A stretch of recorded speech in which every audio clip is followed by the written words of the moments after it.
تلاوت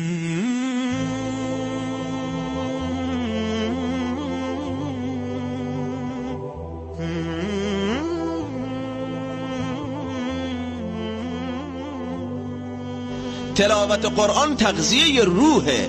تلاوت قرآن مورد توصیه و سفارش قرآن و توصیه و سفارش پیامبر اکرم علیه السلام.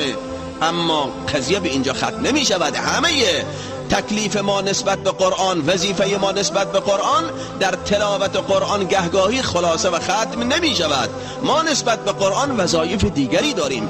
اولین و مهمترین وظیفه ما نسبت به قرآن ایمان به قرآنه. ایمان به قرآن یعنی چه؟ میدانیم که ایمان به کتاب‌های آسمانی یکی از اصول اعتقادی ما مسلمانان همه مذاهب اسلامی است.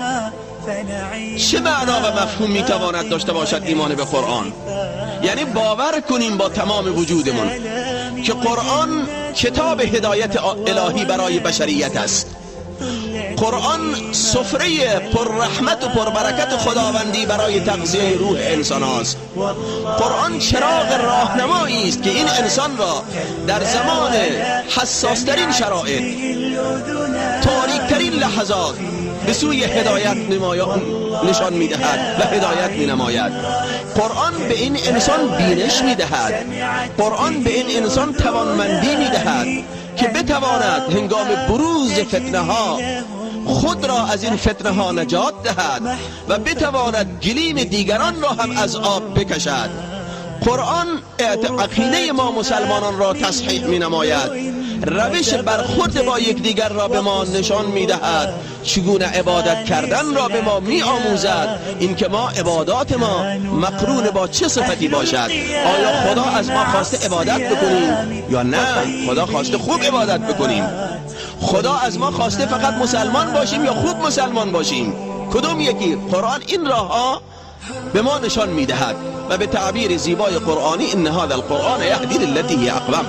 این قرآن، این کتاب پربرکت الهی که خداوند برای نزول این قرآن زمان با برکتی هم در نظر گرفته از شهر رمضان الذي انزل فیه القرآن. انا انزلناه فی لیلة القدر. اون لیلة القدر از کجا قدر پیدا کرد؟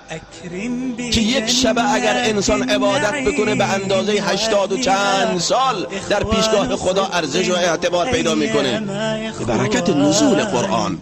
چون قرآن توانست زمانی که قرآن در میانه قوم امی و درس نخونده نازل شد، قومی که میدانیم از نظر اخلاقی انحطاط اخلاقیشون به کجا رسیده بود، به چه مسائلی افتخار میکردند، چگونه حق کشی و زورگویی و انسان کشی و خونریزی در میان آنها رواج یافت جزء فرهنگ آنها شده بود، قرآن توانست اون ملت را به کجا برساند. یعنی یک شبه ملت قرآن، امت قرآن، امتی که قرآن را تلقی کرد، با ایمان تلقی کرد، به آن اعتنا و توجه کرد، یک شبه راه 80 و چند سال.